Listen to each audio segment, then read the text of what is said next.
ನಮಸ್ತೆ ವೀಕ್ಷಕರೇ, ಮೆಂಡು ನ್ಯೂಸ್ ನೆಟ್ವರ್ಕ್ಗೆ ಸ್ವಾಗತ. ನಾನು ನಿಮ್ಮ ದಿವ್ಯಾ.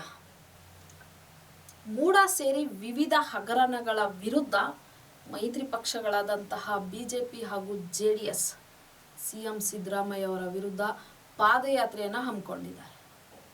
ಇಂದಿನಿಂದ ಆರಂಭವಾಗಿರುವಂತಹ ಈ ಪಾದಯಾತ್ರೆ ಕೆಂಗೇರಿಯಲ್ಲಿ ಚಾಲನೆಯಾಗ್ತಾ ಇದೆ. ಕೆಂಗೇರಿಯಿಂದ ಬಿಡದಿವರೆಗೂ ಅಂದರೆ ಇವತ್ತು ಏನು ಸ್ಟಾರ್ಟ್ ಆಗಿದೆ ಈ ಒಂದು ಪಾದಯಾತ್ರೆ, ಕೆಂಗೇರಿಯಿಂದ ಚಾಲನೆಯಾಗಿ ಬಿಡದಿಯಲ್ಲಿ ವಾಸ್ತವ್ಯ ಹೂಡ್ತಾರೆ. ಅದಾದ ನಂತರ ನಾಳೆ ಭಾನುವಾರ ಬಿಡದಿಯಿಂದ ರಾಮನಗರ, ಮತ್ತು ಸೋಮವಾರ ರಾಮನಗರದಿಂದ ಚನ್ನಪಟ್ಟಣ, ಚನ್ನಪಟ್ಟಣದಿಂದ ಮದ್ದೂರು, ಮದ್ದೂರಿನಿಂದ ಮಂಡ್ಯ, ಹೀಗೆ 7 ದಿನಗಳ ಕಾಲ ಪ್ರತಿಯೊಂದು ದಿನವೂ ಸಹ ಒಂದೊಂದು ಭಾಗದಲ್ಲಿ ವಾಸ್ತವ್ಯ ಹೂಡ್ತಾ ಇದ್ದಾರೆ.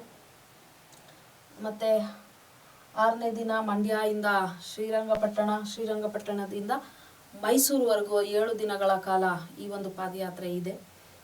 ಪ್ರತಿನಿತ್ಯ ಸುಮಾರು ಸರಾಸರಿ ಅಂದರೆ ಒಂದು 20 ಕಿಲೋಮೀಟರ್ ಸಹ ಇರುತ್ತೆ ಈ ಒಂದು ಪಾದಯಾತ್ರೆ.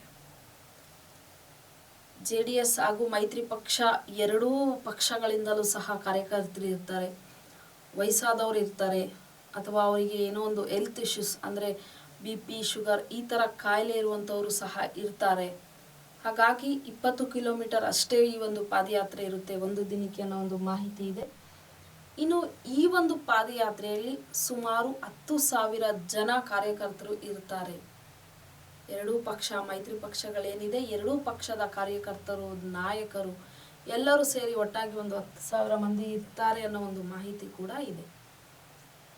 ಇನ್ನು 7 ದಿನ ನಡೆಯುವಂತಹ ಈ ಒಂದು ಪಾದಯಾತ್ರೆಯಲ್ಲಿ ಒಂದೊಂದು ದಿನ ಒಂದೊಂದು ಜಾಗದಲ್ಲಿ ಏನು ವಾಸ್ತವ್ಯ ಹೂಡಿರ್ತಾರೆ, ಕೆಂಗೇರಿಯಿಂದ ಬಿಡದಿ, ಬಿಡದಿಯಿಂದ ರಾಮನಗರ, ಈ ರೀತಿ ಒಂದೊಂದು ದಿನವೂ ಸಹ ಆ ಒಂದು ವಾಸ್ತವ್ಯ ಹೂಡಿರುವಂತಹ ಜಾಗಗಳಲ್ಲಿ ಚಿಕ್ಕದಾಗಿ ಒಂದು ಸಮಾವೇಶಗಳನ್ನು ಹಮ್ಮಿಕೊಂಡಿದ್ದಾರೆ ಕೂಡ.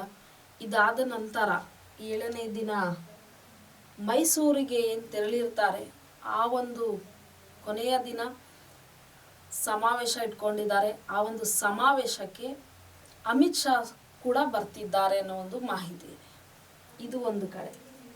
ಇದಾದ ನಂತರ ಬೃಹತ್ ಸಮಾವೇಶ ಏನಿದೆ, ಆ ಒಂದು ಬೃಹತ್ ಸಮಾವೇಶಕ್ಕೆ ಅಮಿತ್ ಶಾ ಅವರು ಬರ್ತಿದ್ದಾರೆ ಅನ್ನೋ ಒಂದು ಮಾಹಿತಿ ಇದೆ. ಇದು ವಿರೋಧ ಪಕ್ಷಗಳದಾಯಿತು. ಇನ್ನು ಆಡಳಿತ ಪಕ್ಷ ಅಂತ ನೋಡೋದಾದರೆ ಸರಣಿ ಸಮಾವೇಶ ಶುರು. ವಿರೋಧ ಪಕ್ಷಗಳು ಪಾದಯಾತ್ರೆ, ಆಡಳಿತ ಪಕ್ಷ ಸರಣಿ ಸಮಾವೇಶಗಳು, ಅದು ಕೂಡ ಇಂದಿನಿಂದನೇ ಶುರು ಮಾಡಿದ್ದಾರೆ.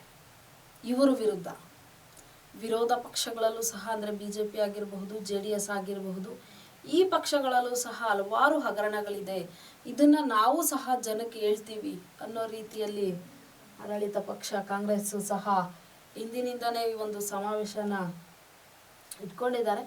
ಇವರು ಸಹ ಪ್ರತಿ ದಿವಸ ಒಂದೊಂದು ಸಮಾವೇಶವನ್ನು ಹಮ್ಮಿಕೊಂಡಿದ್ದಾರೆ.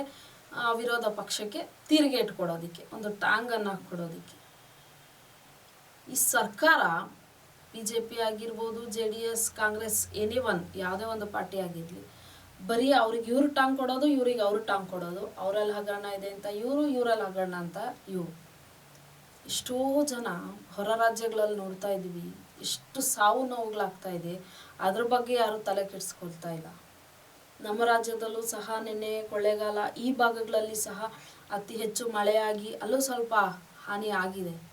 ಇದನ್ನು ಯಾರು ತಲೆ ಕೆಡಿಸ್ಕೊಳ್ತಾ ಇಲ್ಲ. ಎಲ್ಲಿ ಏನಾಗ್ತಾ ಇದೆ ಅದರ ಬಗ್ಗೆ ಅಲ್ಲಿನ ಅಧಿಕಾರಿಗಳನ್ನು ವಿಚಾರಿಸಿ ಸರ್ವೆಗಳನ್ನು ಮಾಡಿ ಆ ಸಾವು ನೋವು ಬಗ್ಗೆ ಏನಾದರೂ ಒಂದು ಪರಿಹಾರ ಅಥವಾ ಮುಂದೆ ಯಾವ ರೀತಿ ತೊಂದರೆ ಆಗಬಾರ್ದು ಅನ್ನೋದ್ರ ಬಗ್ಗೆ ಕಾಳಜಿ ಇಲ್ಲ ಯಾರಿಗೂ. ಬರೀ ಇವ್ರ ಬಗ್ಗೆ ಅವರು, ಅವ್ರ ಬಗ್ಗೆ ಇವರು, ಇದೇ ಆಗ್ತಾ ಇದೆ ಅವತ್ತಿಂದ ಇವತ್ತುವರೆಗೂ ಸಹ. ಜನ ಭಯ ಬೀಳ್ತಾ ಇದ್ದಾರೆ. ಕೋಡಿಮಠದ ಸ್ವಾಮೀಜಿಗಳು ಹೇಳ್ದಂಗೆ ಎಲ್ಲಿ ಯಾವಾಗ ಯಾವ ರೀತಿಯಾದಂತಹ ಅನಾಹುತ ಆಗುತ್ತೆ ಅನ್ನೋ ರೀತಿ ಭಯ ಬೀಳುವಂತ ಆಗ್ತಾ ಇದೆ. ಈಗ ಮೊದಲೇ ಜನಕ್ಕೆ ರಾಜಕೀಯ ಅಂದರೆ ಬೇಸತ್ತೋಗಿದ್ದಾರೆ, ಈ ರಾಜಕೀಯದವರೇ ಎಷ್ಟು ಅನ್ನೋ ರೀತಿಯಲ್ಲಿ. ಆದರೆ ನೀವು ಆ ಜನ ಏನು ಮಾತಾಡ್ಕೊಳ್ತಿದ್ದಾರೆ ಅದೇ ರೀತಿ ಸಹ ನೀವುಗಳು ನಡ್ಕೊಳ್ತಾ ಇದ್ದೀರಾ. ಜನರ ಕಷ್ಟಗಳನ್ನು ಕೇಳ್ತಾ ಇಲ್ಲ, ಅವರ ಕಷ್ಟಕ್ಕೆ ಸ್ಪಂದಿಸ್ತಿಲ್ಲ. ಯಾವ ರೀತಿ ರಾಜ್ಯನ ಉದ್ಧಾರ ಮಾಡಬೇಕು ಅದ್ರ ಬಗ್ಗೆ ಕಾಳಜಿ ಇಲ್ಲ. ಇದೇ ರೀತಿ ನೀವು ಅವ್ರ ಮೇಲೆ ಇವ್ರ ಮೇಲೆ ಅವರು ಹೇಳ್ಕೊಂಡೇ ಹೋಗ್ತಾ ಇದ್ರೆ ಮತ್ತೆ ಯಾವಾಗ ನೀವು ನಮ್ಮ ರಾಜ್ಯವನ್ನ ಉದ್ಧಾರ ಮಾಡೋದು? ಯಾವಾಗ ಒಂದು ಉತ್ತಮ ಕೆಲಸಗಳನ್ನ ಆಗೋದು? ಎಚ್ಚೆತ್ಕೊಳ್ಳಿ. ಬರೀ ಸರ್ಕಾರ ಬಂದಿರಬಹುದು, ಈ ಪಕ್ಷ ಆಗಿರ್ಬೋದು, ಆ ಪಕ್ಷ ಆಗಿರ್ಬೋದು, ಯಾವುದೇ ಒಂದು ಪಕ್ಷ ಆಡಳಿತಕ್ಕೆ ಬಂದರೂ ಸಹ ಅವ್ರ ಮೇಲೆ ಇವ್ರ ಮೇಲೆ ಇವರು ಇದೇ ಆಗ್ತಾ ಇದೆಯೇ ಹೊರತು ಉದ್ಧಾರ ಅಂತೂ ಆಗ್ತಾ ಇಲ್ಲ. ಆದಷ್ಟು ಬೇಗ ಒಂದು ಒಳ್ಳೆಯ ಉತ್ತಮ ಕೆಲಸಗಳನ್ನ ಮಾಡೋದ್ರ ಕಡೆ ಗಮನ ಕೊಡಿ. ಹಲವಾರು ಭಾಗಗಳಲ್ಲಿ ಪ್ರವಾಹಗಳಿಂದ ಸಾವು ನೋವಾಗ್ತಾ ಇದೆ, ಅದರ ಬಗ್ಗೆ ಒಂದು ಗಮನ ಹರಿಸಿ. ಇನ್ನು ನಮ್ಮ ರಾಜ್ಯದಲ್ಲೂ ಸಹ ಇದೇ ರೀತಿಯಾದಂತಹ ಒಂದು ತೊಂದರೆಗಳಾಗ್ತಾ ಇದೆ. ಎಷ್ಟೋ ಭಾಗಗಳಲ್ಲಿ ಎಷ್ಟೋ ಜನಗಳ ಒಂದು ಕಷ್ಟ ಇದೆ, ಅದ್ರ ಬಗ್ಗೆ ವಿಚಾರಿಸಿ. ನಮ್ಮ ರಾಜ್ಯ ಒಂದು ಸುಭಿಕ್ಷ ರಾಜ್ಯವಾಗಬೇಕಂದ್ರೆ ಅದಕ್ಕೆ ಏನು ಮಾಡಬೇಕು ಅದ್ರ ಬಗ್ಗೆ ಗಮನ ಕೊಡಿ. ಇನ್ನಾದರೂ ಎಚ್ಚೆತ್ಕೊಳ್ಳಿ. ಆದಷ್ಟು ಈ ಒಂದು ಹಗರಣಗಳನ್ನು ಕಮ್ಮಿ ಮಾಡ್ಕೊಳ್ಳಿ.